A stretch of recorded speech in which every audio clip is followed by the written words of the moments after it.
falar aqui rapidinho, quero dar as boas-vindas a essas duas feras maravilhosas que estão aqui hoje, abrindo esse evento lindo, que começou hoje. Espero que vocês gostem dessa conversa incrível. Aproveitem. Obrigada. Vamos lá? Vamos lá. Começamos? Bom, Alê, antes de tudo, ela é minha médica, minha amiga, querida. É muito bom estar aqui com você. A gente tem uma relação aí de muitos anos de confiança, de parceria. E eu acho que a Alê é responsável hoje por cuidar de forma global de mim, da minha saúde, da minha cabeça.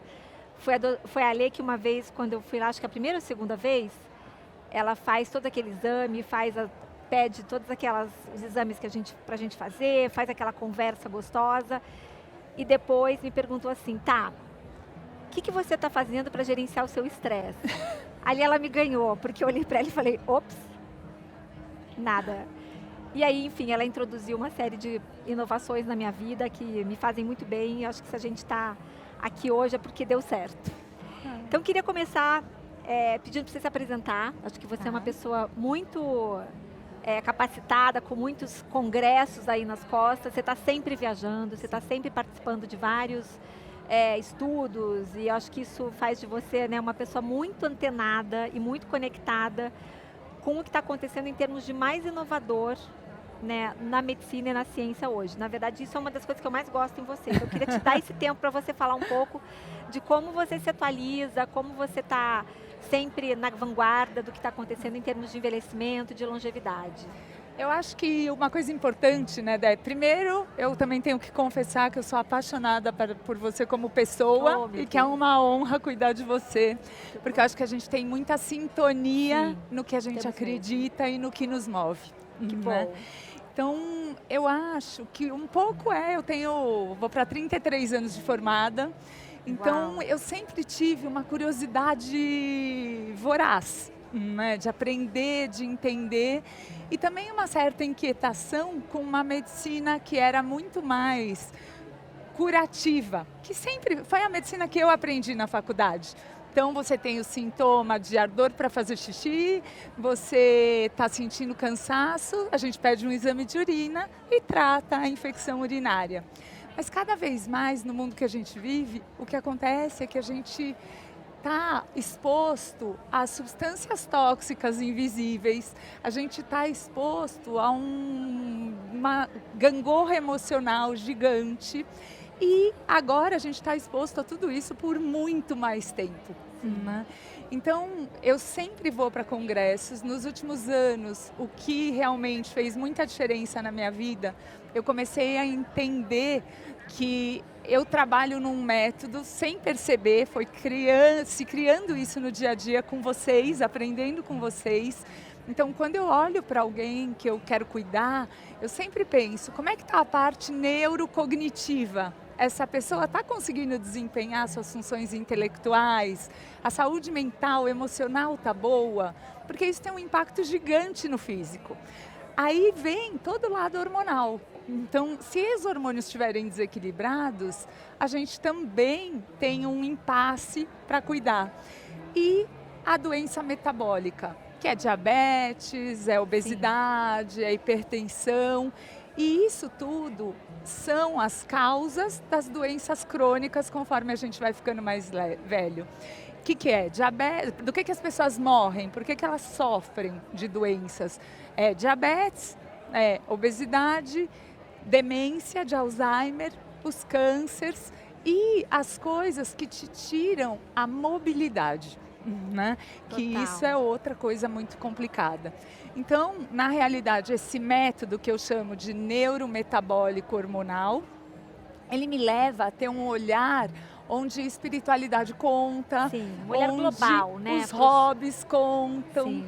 E a partir disso, eu acabei chegando num endpoint, a gente está envelhecendo e está vendo cada vez mais, eu vejo os pais das minhas pacientes com demência de Alzheimer. Sim. E eu me lembro que em 2018, quando eu estava fazendo um curso de neuroplasticidade em Boston, em Harvard, Eu fiz Medicina Mente e Corpo lá fora em 2007.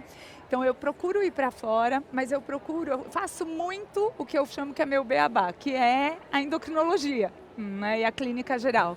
Mas sempre esse é o me ponto de chamam... partida, né? Mas você foi colocando outros ingredientes que eu acho muito, muito interessantes, né? Acho que a gente começou essa conversa toda, para todo mundo entender como é que a gente chegou aqui, foi porque a Alê foi num congresso super, assim, ainda pouco conhecido no Brasil, em Copenhague, na Dinamarca, e que reunia, assim, super referências globais, de tudo que há de mais novo quando a gente fala de envelhecimento e longevidade. Daí veio esse termo que eu amei, que você deu aqui o nome para nossa conversa, que é geroproteção. Isso. Que eu nunca tinha ouvido falar nesse termo, eu já amei. Porque ele é o novo olhar, né, Dé? Então, lá em Copenhague, o que acontecia? Você vê muitos médicos, os prêmios Nobel ali, dando aula de ciência básica, mas muito ligado com a prática clínica. Então, algumas coisas que a gente vai conversar aqui, elas ainda não estão autorizadas para a gente usar na clínica do dia a dia. Mas é só questão de tempo.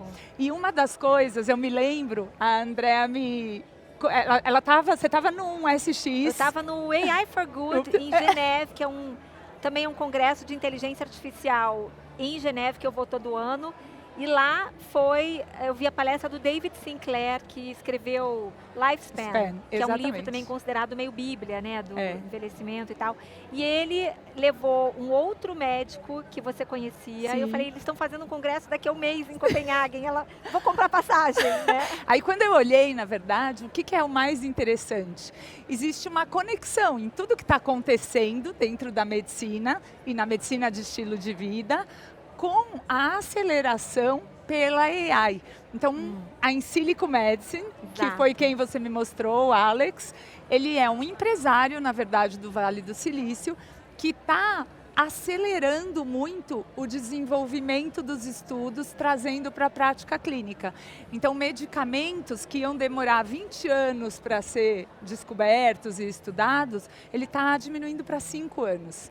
Por quê? Porque ele pega os pesquisadores, ele identifica no mundo os pesquisadores de ciência básica. Então, por exemplo, eu tenho uma medicação que é muito estudada para geroproteção. E aí ele pega esse pesquisador e já começa a colocar em trial clínico, ele acelera. E aí eu acho que a gente tem que explicar um pouquinho. É o que se faz com startups hoje em dia, né? Você pega a maioria é startup, né?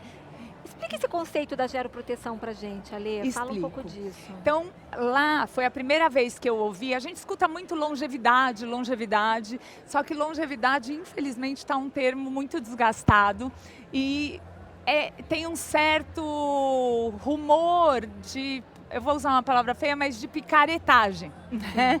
Então, esse grupo que estava lá em Copenhague é um grupo de médicos que tem as longevity clinics no mundo, mas com um conceito de criar a geromedicina. O que seria a medicina? Gero é de idoso, né? De mais velho. Não é geriatria, não é que você já está doente e você vai para lá. O que a geromedicina estuda? Ela estuda como são os mecanismos biológicos do envelhecimento e aonde a gente pode interferir. Uma coisa que eu sempre pergunto hoje em dia para os pacientes, porque o David Sinclair, por exemplo, que você citou, ele fala, envelhecimento é doença, aging é doença. Exato. Mas tem uma linha do Vale do Silício que considera doença, então precisa ser combatido. Exato. Né? Mas o que a gente, e eu concordo com esse grupo de Copenhague, né, que é o Dr. Nir, o pessoal do Sheba Hospital em Israel, eles falam o seguinte, não é doença, faz parte da vida, é a nossa história de continuidade, mas vem com mais doença. Porque durante esse tempo todo, você vai tendo os mecanismos adoecedores. Né? E a partir disso, a gente começa a entender que a gente podia pensar, vamos pensar no conceito, todo mundo, não sei se vocês conhecem o conceito de Health Span e Lifespan. Né? Então, Lifespan a gente está aumentando o tempo de vida. mas a gente não aumenta o tempo de diminuição de doenças para melhorar a qualidade de vida, principalmente nos últimos 3 anos. Então, quando a gente pensa em lifespan, que isso é o grande legado do David Sinclair, no meu ponto de vista, ele mostrou que quando você faz mudança de estilo de vida, exercício físico, que se fosse uma pílula, com certeza era mais vendida da farmácia, a parte de alimentação, toda a parte de controle de estresse, isso já melhora muito a sua qualidade de vida e a diminuição de doenças quando você vai envelhecendo. Só que se você adicionar intervenção, você melhora mais ainda. Vou dar um exemplo. Eu tenho um projeto social de prevenção de Alzheimer através de estilo de vida. E a gente pode evitar 40% a quase 59% aqui no Brasil, por causa da baixa escolaridade, dos casos de demência, se a gente atuar mais ou menos aos 40, 50 anos. Tá? E óbvio, sempre que a gente fala de estilo de vida, quanto mais cedo a mudança acontecer, mais a gente vai ter doença ou mecanismos adoecedores. E quando a gente tem, por exemplo, uma alteração auditiva, 7% da população tem deficiência auditiva. E você identificar isso e colocar um aparelho auditivo, ele protege em 23% a 27% a demência. Então, são coisas que isso é uma intervenção. Um medicamento é uma intervenção. Só que, por exemplo, vamos pensar no remédio de colesterol. O remédio de colesterol, ele não é considerado geroprotetor. Por quê? Ele diminui o colesterol e ele protege de doença cardíaca. Mas ele não muda os mecanismos adoecedores antes deles acontecerem. Né? Então, acho que uma coisa que talvez seja um momento legal para a gente contar um pouco é sobre epigenética. Sim. Porque eu acho que até talvez 20 anos atrás, a gente acreditava que a gente era produto do nosso DNA, que a gente herdava certas predisposições familiares e que aquilo era o nosso destino, né? Isso. E acho que a epigenética foi uma disciplina que, enfim, trouxe um olhar sobre o quanto o estilo de vida importa, mais até do que o nosso DNA. Isso é uma mudança de chave. E o quanto é responsabilidade nossa. Exato. Né? Essa é a mensagem. A gente passa a ter um protagonismo que até então a gente achava que não tinha. Tipo, se meu pai teve diabetes, provavelmente eu serei diabético, né? Mas acho que essa foi um ponto de virada que mostrou que se você tomar as medidas necessárias o quanto antes, você consegue determinar um outro destino para você. Eu acho que isso é muito importante. Sim. E aí a gente tem duas coisas para entender. Uma, eu não vou ficar me estendendo aqui porque é difícil essa área, porque é medicina celular, tá? Mas para leigos aqui. Para leigos, vamos lá. Existem os hallmarks do envelhecimento. Quais são as 12 marcas mais importantes que são esses mecanismos adoecedores? A gente não escuta o tempo inteiro, eu estou inflamada, eu estou com distensão abdominal. Então, inflamação, quando você tem diabetes, quando você tem obesidade, quem não lembra do Covid, que morria mais, evoluía pior, pacientes obesos e diabéticos. Por quê? Porque o Covid é um vírus muito inflamatório e a própria gordura em excesso no corpo, ela libera substâncias que inflamam o corpo e fazem com que a comunicação entre os sistemas do corpo comece a piorar. Então, quando você tem, por exemplo, um quadro de sepse, uma infecção generalizada, o que aconteceu nesse corpo? Agudamente, você perdeu a harmonia dos sistemas do corpo.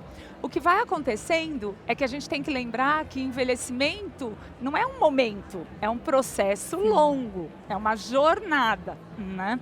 E aí que vem o conceito de idade biológica e idade cronológica. Exatamente. Né?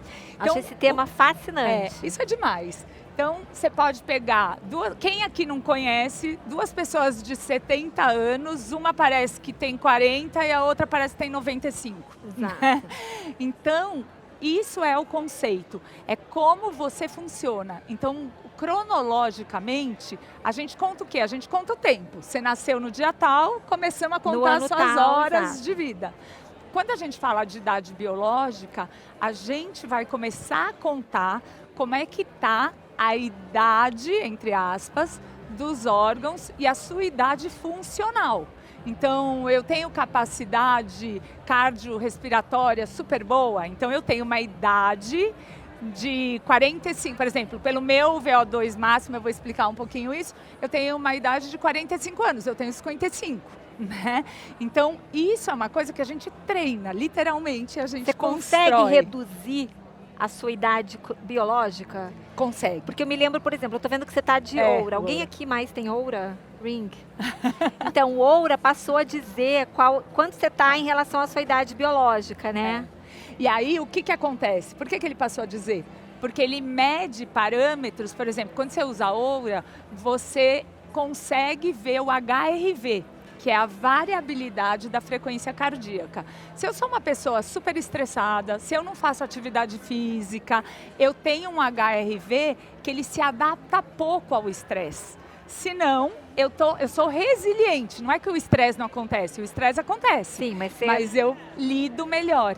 E isso melhora, desacelera a idade biológica. Eu recebi vários elogios do Oura recentemente, porque o meu HRV melhorou. Tá vendo? Era ruim. Isso é uma coisa legal de medir. Te incomodava sempre. Exato. E eu acho que essa também é uma outra... É um outro lado desse avanço que a gente está vendo, que é a visibilidade dos seus indicadores. Porque é uma coisa que também até, talvez 5, 6 anos atrás, a gente não tinha muita noção. E eu acho que a Lê, isso é uma coisa que eu me apaixonei por ela no começo, quando eu cheguei, e ela assim, deixa eu ver os seus relatórios do Oura. Falei, gente, finalmente, uma médica que lê indicadores, né, do meu aplicativo, porque eu acho que aí vem uma percepção minha, a medicina vai precisar caminhar para esse lado com certeza. Médicos vão precisar aprender a ler esses dados, em vez de ficar pedindo só o exame. Porque o exame, no fim, ele é uma foto final. Exatamente, né? daquele então, momento. A hora que a pessoa está com diabetes, ela já passou por todo o processo de adoecimento. Né? Ela só chegou na hora de eu fazer o diagnóstico. Então, que horas que você trata? Que é um pouco do que se entende desse termo geroproteção. Geroproteção é o que pode diminuir esses mecanismos adoecedores e realmente diminuir mortalidade e diminuir doenças crônicas do envelhecimento. Eu acho que eu te cortei, mas você estava falando das 12 marcas do envelhecimento. Isso. Vamos falar delas, que elas são importantes. A gente não precisa falar totalmente delas, porque é muito científico, mas tem algumas coisas que são muito importantes. Eu não sei quem acompanha, quem é mais interessado, já deve ter ouvido falar muito de ritmo circadiano e dos relógios biológicos. Em 2017... 3 médicos, né, eles entenderam, eles descobriram o gene do relógio biológico, que é o clock gene. E a partir daí, a gente começou a entender, e mais do que tudo, a geroproteção, os estudos de geroproteção, não é assim, aquele lá está parecendo mais jovem, esse aqui consegue fazer mais exercício. Você consegue medir, e isso é um avanço gigante. Então, o que você faz? Você mede, por exemplo, a metilação do DNA. Metilação do DNA é, por exemplo, a epigenética agindo no nosso gene. Então, se eu como tudo errado, se eu não faço exercício, se eu tenho uma depressão que eu não trato, se eu durmo mal, o que vai fazendo metilação, que é como se fossem umas marquinhas negativas nesse gene e vai aumentar a expressão do gene ruim. Então, o que a gente sabe, a gente vem de fábrica assim com mais tendências, mas o importante é, eu consigo desligar ou ligar esses genes para o bem e para o mal, né? Tanto os bons quanto os maus. Quem não conhece 2 irmãs que a família toda tem câncer de mama e uma nunca desenvolveu nada e a outra desenvolveu, né? Então isso já tem muita comprovação científica. E a partir daí, a epigenética começou a trazer para a gente a medicina personalizada e de precisão. O que quer dizer isso? Os testes personalizados são os testes genéticos que você pode, hoje em dia já está mais popular, você pode ver se você metaboliza bem carboidrato, se você metaboliza bem gordura, e aí isso dá uma direção do que a gente pode fazer, tanto na orientação da dieta, quanto no uso de suplementos e às vezes até medicamento, né? A proteômica, que é mais nova e que está crescendo muito nos trabalhos, ela dá, com 1 ml de sangue, a gente consegue medir a proteína das idades do relógio biológico. Então vamos entender o relógio biológico. Eles descobriram que a luz, né, o sol, a princípio, entra pelo quiasma óptico e vai para o principal relógio do corpo, que é o hipotálamo. Não por acaso, o hipotálamo é o grande regulador de todos os hormônios, tá? E a gente tem esse relógio principal e vários reloginhos. Quem são os outros reloginhos? O pâncreas, o fígado, o coração, o sistema muscular, o sistema ósseo. E eles vão mudando dentro dessa regulação. Então vamos supor que eu chego em casa às 11 horas da noite todo dia, eu tive um dia super estressante, eu não comi nada, mas aí eu acho que eu mereço comer agora porque eu não comi nada, e eu como um sanduíche e como um chocolate de sobremesa. O que eu fiz com a célula genética? Eu mandei um comando para o meu relógio do pâncreas, que eu confundi ele, porque isso não é hora de se encher de carboidrato. Então, não, e uma coisa que é muito minha marca dessa, sabe?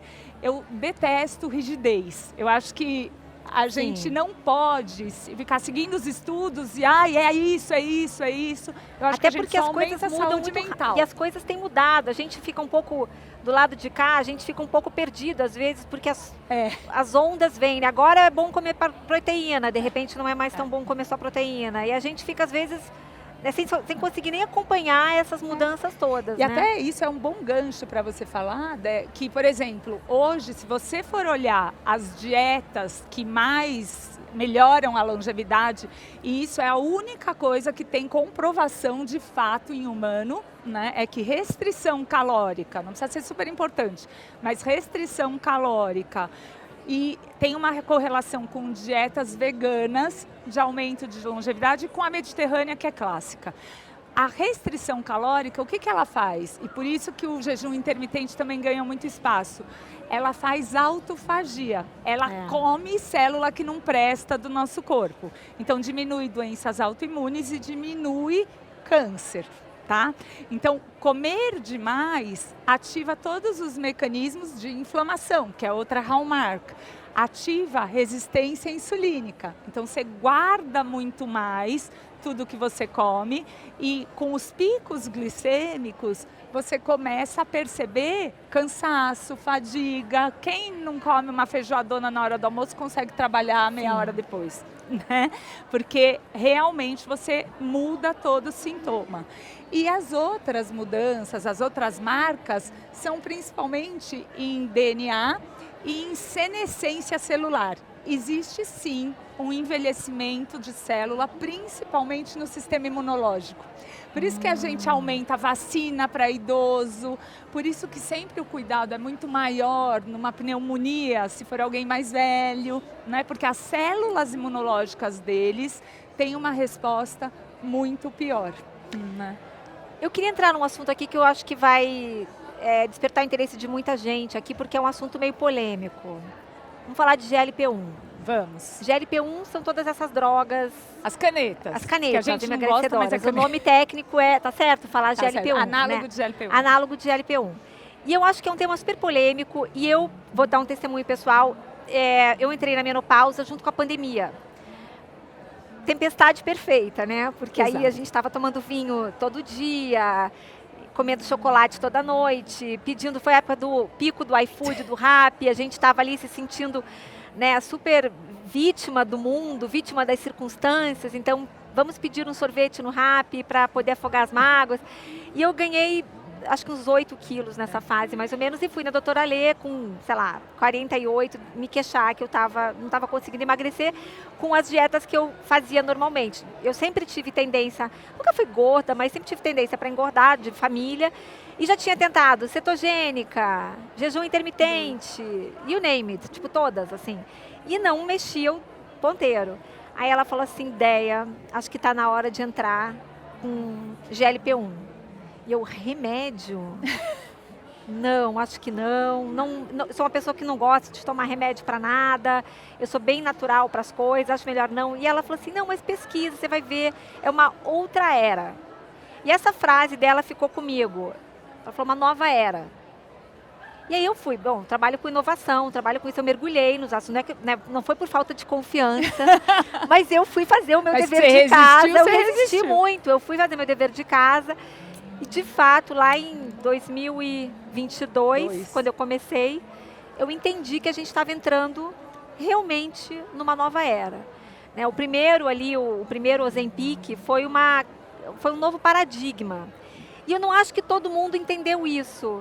Né? Acho que ainda tem muita polêmica, porque as pessoas não estão entendendo o quanto isso vai mexer com diversos setores. A gente não está falando só de emagrecer, a gente está falando da moda, da alimentação, das companhias aéreas, da saúde, de tudo. Assim, é uma nova tecnologia. E vários, quem conseguiu enxergar isso com antecedência já está com está mais preparado para colher os frutos dessa nova era.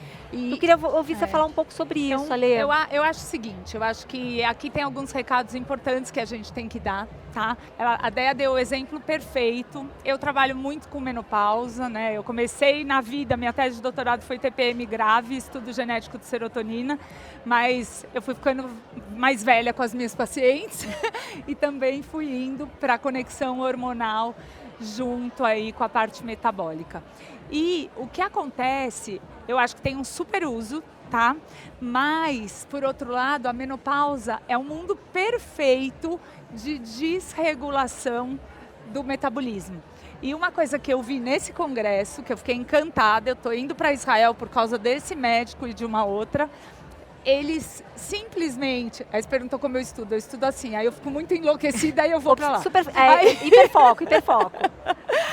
Aí, o que ele deu? Ele deu uma aula, hormônio como geroprotetor. Então, o que ele disse no dia? Ele falou assim, a gente tem que lembrar, claro, tirando toda a história de menopausa, que vocês já devem ter ouvido um monte, que a gente teve um estudo em 2002 que teve muito viés e falou que se aumentava câncer mais do que se aumenta de fato, e a mulherada largou reposição e pagou o preço por isso. E agora, com mais longevidade ainda, a gente tem que entender que, primeiro, menopausa não é uma doença do ovário, do útero, não é reprodução. Ela afeta o hormônio, ele protege cérebro, ele protege coração. As mulheres igualam a doença cardiovascular quando a gente entra na menopausa. E aí ele usou uma frase que eu olhei e falei, ele tem toda a razão, mas eu não queria ouvir isso. Ele disse, a primeira falência humana do envelhecimento é a menopausa, e é abrupta, porque o homem pode ter andropausa, mas é leve, vai devagar. A gente não. Um dia você está uma coisa, claro que tem a fase de climatério, mas o outro dia você já percebe muitas coisas diferentes. E aqui vale a pena, eles estão estudando isso, medindo os relógios biológicos de todos os órgãos para ver qual é a idade biológica, e as mulheres que recebem reposição hormonal vão ser acompanhadas anualmente para ver se elas desaceleram o envelhecimento. Que é o mesmo princípio, por exemplo, todo mundo chega no consultório e fala assim, é bom eu tomar NAD, né, para rejuvenescer. David Sinclair é o maior defensor do NAD. O que acontece com o NAD? Tem estudo sim, tá? Só que ainda os estudos não conhecem a dose que você precisa dar para humanos. Então, esse é o ponto. Só que a hora que tem um estudo que fala que é positivo, já começa a bombar em todos os lugares e todo mundo começa a tomar. Então, eu não sou contra suplemento não, gente, tomo vários, mas eu acho que, de novo, você precisa ter uma individualidade e entender, se eu tenho alguém com aceleração da idade biológica na minha frente, eu vou usar mais essas coisas. Resveratrol, por exemplo, é a mesma coisa.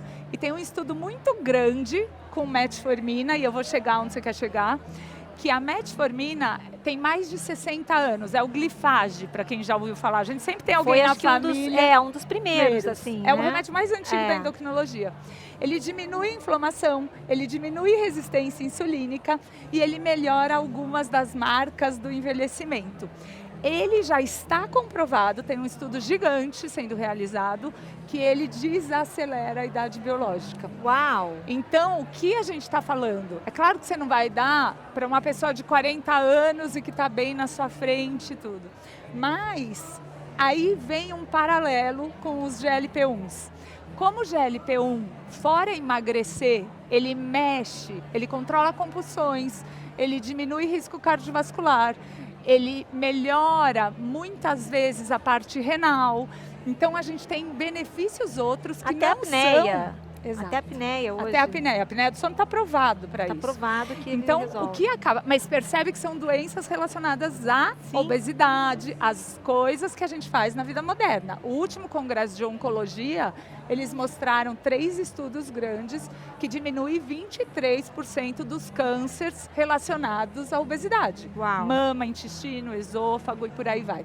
Então, quem estava dando aula lá no congresso era o presidente da Lilly, do Mondiaro, e a diretora de inovação da Novo, que é o faz Ozempic e o Wegovy. E por quê? Porque eles também estão vendo isso, que isso vai ser remédio. Eles dizem assim, depois de todos esses estudos, são medicamentos com um novo propósito. Eles são entendeu? quase multifunção. Exato. É isso que a impressão que dá é que eles miraram numa coisa e acertaram outra. É isso mesmo. E para mim, eu fundei o ambulatório de obesidade severa no Hospital das Clínicas no ano 2000, gente. Não tinha nada que prestava de remédio. Então, é de uma alegria ver pacientes que sempre brigaram com obesidade. Aí eu estou falando de obesidade mesmo, porque a obesidade é doença crônica recidivante. É algo que desregula na célula de gordura e que desregula o controle do sistema nervoso central. Então, essa pessoa que come mais, depois que ela acaba emagrecendo 10 quilos, por exemplo, ela vai diminuir 100 calorias de queima calórica e aumentar a fome todo dia. E de queima calórica, desculpa, são mais ou menos 1 quilo, para cada quilo, 30 calorias. Então, por exemplo, se eu emagreci 10 quilos, depois eu passo por um estado onde eu tendo a desacelerar o meu metabolismo em 300 calorias todo dia. Então, por isso que é tão importante o exercício, que é Sim. importante os outros conceitos. E aí, os testes genéticos também ajudam a gente às vezes. Por exemplo, eu tenho uma criança na minha frente de 12 anos, eu vi muito isso na pandemia, com glicemia alta, com colesterol alto e com 20 quilos a mais. Você vai tratar com remédio ou você vai mandar ele fazer exercício e dieta? Entendeu? Então aí a gente pede os testes genéticos, você vê lá que ele tem um monte de gene associado à obesidade, a colesterol alto. Eu não tenho a menor dúvida que você tem que dar medicação. Não, eu acho interessante, Ale, você trazer também isso, porque tem um mito, né, de que a pessoa que engordou ou é gorda é porque ela não tem força de vontade para emagrecer. E eu acho que esses remédios também mostraram que não é por aí, né? Sim, total. Que não tem a ver necessariamente com força de vontade. E que... O que só é meio complicado é porque todo mundo quer uma mágica, né? Todos nós. Então, eu costumo dizer que esses remédios são perigosamente bons. Né? Então, também, para quem não está com maturidade para entender Sim. que você tem que cuidar do resto junto, você não abre mão do estilo de vida. É que eu acho que essa é a diferença quando você toma por orientação médica. Eu lembro que quando você me deu o Ozempic lá, acho que em 2022, você me falou, você tem que fazer um combinado comigo. Você vai comer proteína em todas as refeições. Porque eu lembro que a Ale me falou, porque você vai emagrecer comendo bobagem. É totalmente possível emagrecer comendo besteira. Então, você tem que ter esse comprometimento. Maturidade. Maturidade, vamos ser adultos aqui. E eu lembro que isso ficou muito forte para mim. Porque é verdade, né? A gente tem que... eu acho que ele é um recurso maravilhoso para a gente fazer reeducação alimentar sem passar fome. É assim que eu defino. Porque antigamente a gente tinha que fazer uma reeducação, comer saudável, por mas exemplo, a gente ficava numa com fome. menopausa, não dá resultado só dieta e exercício. Não dá. A pessoa tem que Exatamente fazer isso. uma restrição muito gigante. E aí você morre de fome, aí você não consegue emagrecer. Eu acho que eles são uma muleta, vai. Eu não gosto dessa palavra, né? Porque eu acho que ele é uma ferramenta. Não é uma muleta, E é uma ferramenta pode ser mal usada e bem usada. né? Então, bem usada, não isenta, você não tem que fazer só o remédio. Esse é o grande ponto. É que fica tão uma série fácil de intervenções, que as né? pessoas querem fazer só o remédio. Esse é o ponto. Ótimo E ponto. mesmo o uso intermitente na manutenção, algumas pessoas têm que ser avaliado cada caso, né? Individualmente, porque tem pessoas, sim, que vão usar mais crônico. E elas falam para mim, eu tenho vergonha de falar que eu uso. Como se fosse um demérito. Não é demérito. Demérito é se você fizer tudo errado. Entendeu? É bem importante. Demérito é se você aplicar o remédio e não arrumar alimentação, não fizer manejo de estresse. Aí é demérito. Entendeu? Eu falo que tem duas coisas que todo mundo está usando e que ninguém tem vergonha, todo mundo tem vergonha de admitir, que é GLP-1 e inteligência artificial generativa. Eu ninguém não tenho, conta, eu uso né? mesmo. As pessoas ficam assim, será que vão notar que eu usei aqui? Mas enfim, a gente está se encaminhando para o final. Eu queria dar um recado importante. Conta do seu livro pra gente, porque finalmente ela vai escrever um livro. Ela faz pouca coisa, né? E aí resolveu apenas mais um livro, né? Na verdade, eu resolvi escrever um livro porque eu percebi muito na pandemia, tanto da parte dos médicos mais jovens, que procuravam cursos muito rápidos com... eu sou da época que eu fiquei 10 anos fazendo residência em hospital e escola. Então, a gente tem uma vivência humana que é muito diferente do que essa geração tem. E eles eles querem um curso de fim de semana, eles não querem mais fazer residência médica. Então isso é uma coisa que me pegou muito na época da pandemia. E em paralelo, nos primeiros tempos da pandemia, os primeiros 2 meses, eu atendia muitos pacientes via telefone, eu segui, logo depois, rapidamente os pacientes começaram a voltar, até pelas complicações do próprio Covid, quando estavam doentes, porque eu faço clínica geral. Mas eu comecei a perceber o impacto que a gente tem, porque eu comecei a atender muita gente. Não sei se vocês lembram, tiveram mutirões de médicos, psicólogos que atenderam online. E eu atendi. E aí eu percebi como você pode fazer diferença só com a informação. Mesmo que eu não fosse a médica daquela pessoa, só com a orientação. Então, foi por isso que eu demorei quase 2 anos, mas eu consegui escrever um livro que é muito do meu olhar. E a ideia, que eu também acho super interessante, é que o livro começa com um convite do leitor de preencher um QR Code dos 9 KPIs de saúde. Então, a gente tem marcadores de saúde, mas quando é o leitor que está preenchendo, é como se fosse uma autoavaliação. E essa autoavaliação, dependendo da pontuação, você vai entender que área da sua vida está pior. Se está pior a parte emocional, se é exercício, se é alimentação. E durante o livro, cada um dos capítulos fala o que tem de cientificamente mais novo e dica prática mesmo, que é o que meu dia a dia do consultório. E no fim, a gente pede para, depois de 3 meses, o leitor fazer de novo. Porque já pensou que lindo se a gente conseguisse mudar a saúde das pessoas só pela informação? Muito bom. E eu acredito que é muito possível.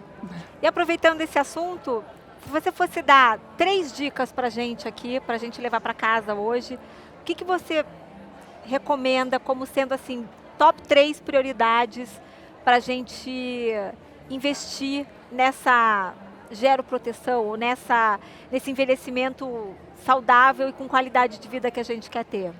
Eu acho que a primeira coisa é ser muito curioso e ter alegria mesmo. Porque a gente vê muita gente envelhecendo, não fisicamente, às vezes, ganhando um câncer, uma coisa, pelo lado emocional.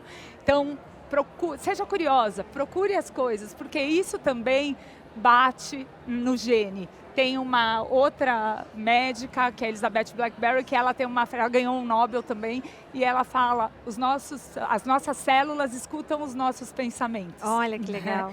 Então, isso eu acho que é a primeira coisa. A segunda coisa é faz hoje. Amanhã pode dar certo? Pode, mas faz hoje. Não é para ficar esperando, faz do jeito que dá. Né? Então, já começa a ter uma mudança. E, por último, a gente vai viver muito mais, isso é muito custoso para o mundo. Sim. Então, a gente tem uma responsabilidade social por nós mesmos e por quem convive com a gente, pela sociedade, de se cuidar.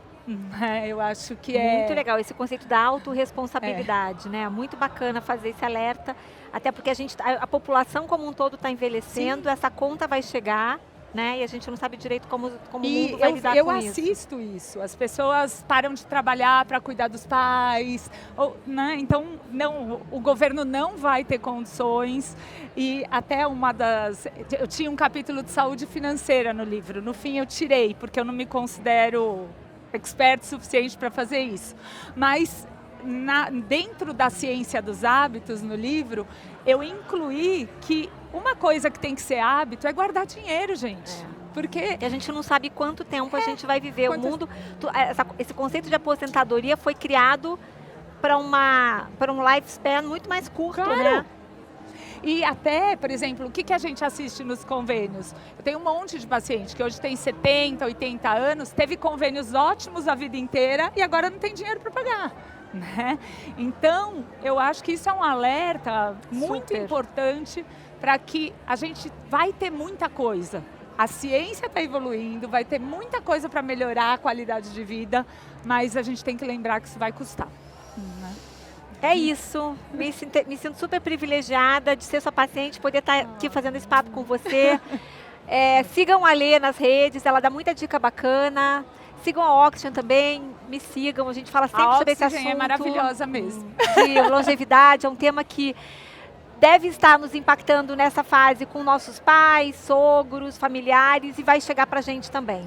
Então acho que esse assunto, essa dica de não deixar para amanhã é super importante. Obrigada a todo mundo que participou. Obrigada, gente. Um beijo, até a próxima.